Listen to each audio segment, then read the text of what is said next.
Welcome back to Dr. Read the Puddle. My name is David Reich. I'm a welding instructor and a CWI and CWE here at my local community college. For all of you that hit that subscribe button and took your valuable time to watch my videos, I want to say thank you from the bottom of my heart. I sincerely appreciate it. Before we get started here, I want to give a big shout out to Vince Saratella at Hampshire High School in Hampshire, Illinois.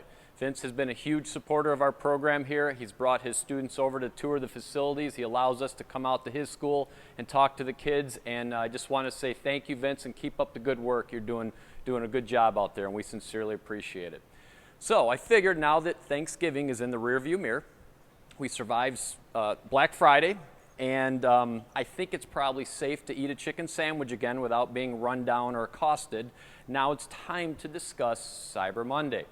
While there will be killer deals on just about everything from cell phones to flat screens to whatever gadget you can think of, there's also going to be some pretty awesome deals on welders. So I figured I'd take a few minutes of my time here this weekend to give you guys a real quick rundown and something to kind of put in your back pocket as you're thinking about purchasing a welder for your garage or your basement or just kind of a hobbyist welder. So we're not going to get into any commercial or industrial level machines, just the hobby level welder around $1,000, maybe $1,100 or less. And I think that's a good place to start for Cyber Monday, you know, maybe purchase online products. So we'll talk a little bit about the MILLERMATIC 180 here. That is a standard MIG machine, only 240 volt input. You can't change that input voltage at all. We will go over the Lincoln Power MIG 210 MP, which MP is a multi-process. This does allow you variable voltage input from 110 to 240 volt. We will go over the ESAB Mini Arc 161 LTS.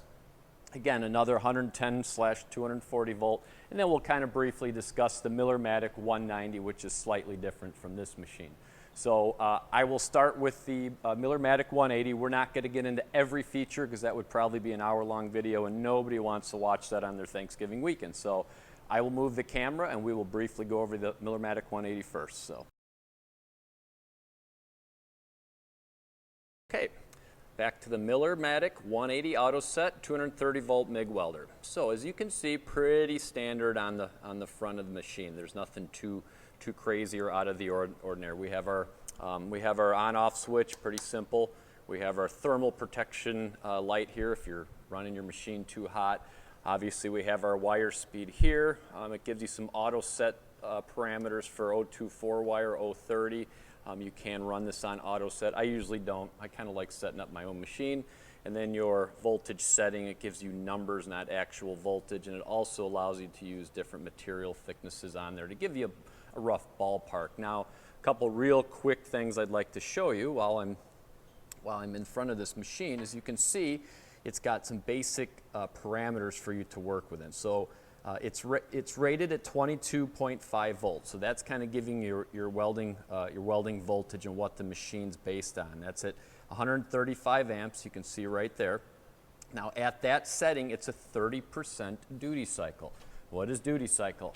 Well, duty cycle is how many minutes you can run it out of 10 minutes at that maximum rate, at that output, and not hurt the machine or overheat the machine. So this machine can run 3 minutes out of 10 at 22.5 volts, 135 amps, and it has to cool 7. So that shows you that it's not a commercial machines. Commercial machines a lot of times will be 100% duty cycle. So it gives you some basic open circuit voltage, 31 open circuit volts, and your amperage range is way down to 30 up to 180. So very limited as far as what you can do with it. It's a 180 amp machine, so it does require a 240 volt dryer plug. And let's get over to this side and I'll show you that. So you can't just plug this into your standard outlet in your kitchen, obviously, or your garage. It's a bigger plug, so that would need a 50 amp dryer plug, which is kind of cool. So getting into the actual wire feeder, you can see that this one's a pretty clean setup here, which I like. If you'll notice here, we do have aluminum drive roll components. These tend to last longer. Some of the lower end machines have plastic parts here, and they'll sometimes snap at these pivots. They will snap in here sometimes, and that's really, really not a good thing when you're switching out wires and adjusting tension if those parts break, because it's hard to take apart sometimes and it's hard to get the parts. So yeah, that's not my favorite. So when you get the aluminum parts here, that's always a good thing. You can see standard polarity change if we're running flux core or standard solid wire, easy switch out. A couple of nuts there, you just switch your ground and your wire feeder lead, and we're running flux core in here, so we're running at DC negative straight polarity. And you can also see that we got some, some ranges to work in, which is kind of cool. It gives you some ballpark ranges. So, I mean, they're not set in stone, and every welder's different. You can set it where you like it, but it gives you an idea where to go.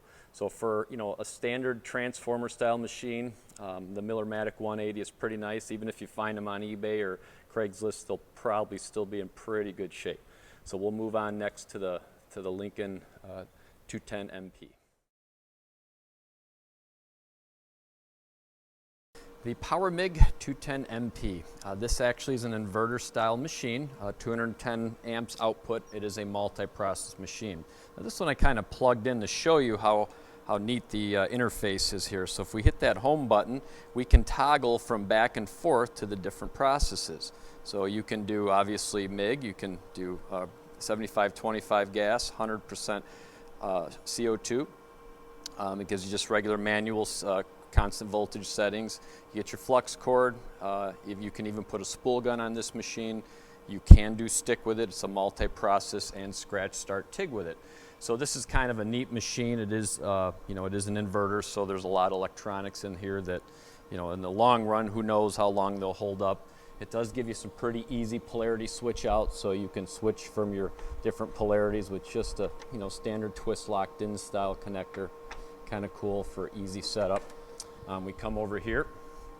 You can see that the drive roll system, again, is aluminum components, except for the adjuster knob there, which, again, do last a long time. We are running this with flux core in it, so it's set up DC negative straight polarity.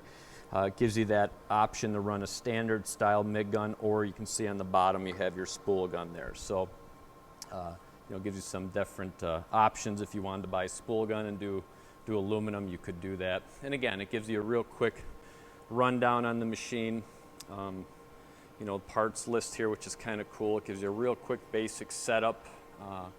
Gives you some other, some advanced options in the setting, and then some adjustments here as far as wire speed and voltage for different processes. And this machine does not run a 6010 rod very well, but it will run a 6011 rod because 6011s have arc stabilizers in it, so certain inverters just don't like 6010s. But you can run a 6011 on it very nice. So, and this machine is a 240 volt or 120 or 110 volt machine, so you just switch out the plug on the back.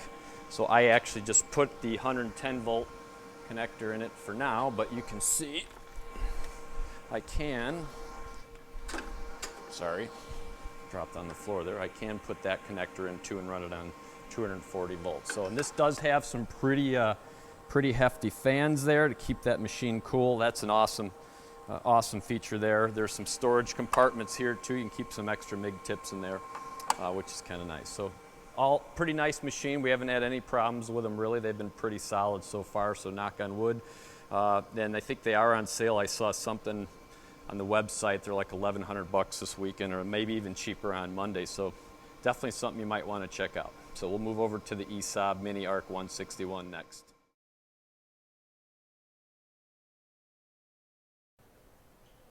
Okay, this machine will only take a couple of minutes here, not even. So this is a little 161 amp inverter stick/TIG welder. Very limited on the TIG. You can do DC negative scratch start TIG. There are no gas solenoids in it, so you won't be able to, to run gas through it. You would have to have a TIG torch with the valve on it that you can control your gas flow right from the regulator. But pretty straightforward machine. We have our on-off switch. We can lift our TIG to stick welder. Gives your power light, your thermal protection light, and it gives you some ranges here. As you can see, if you're only running at 115 volts, you would read that black dial. So on the inside dial, if you've got 230 volts, a 50 amp dryer plug, that's going to give you your maximum 160 amp output, and it won't run it for very long at 160 amps. It'll throw that you know, that thermal switch pretty quick. It's got a pretty low duty cycle for, you know, for what it is. It's just a little tiny machine, but it's got a carrying strap on it. You can bring it up on a ladder if you had to weld something. Very nice portable machine, and these were really inexpensive. I don't think they cost $600, maybe less, but solid little stick welder if you needed something to make quick repairs in the garage or on the farm or out in the field somewhere. So nice machine all around. So next machine we'll move on to will be the MILLERMATIC 190.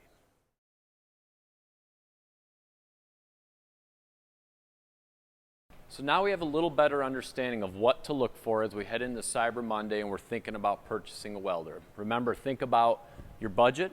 Think about what input power you have coming into your house, your garage, your basement, wherever you're going to put your machine. And let's think about what we want to do with it. Are we going to be MIG welding, flux core welding, stick welding? Are we going to be moving it throughout different locations where portability is an issue? Keep all of those things in mind. All of that stuff should play into the decision you make when you're purchasing a welder on Cyber Monday.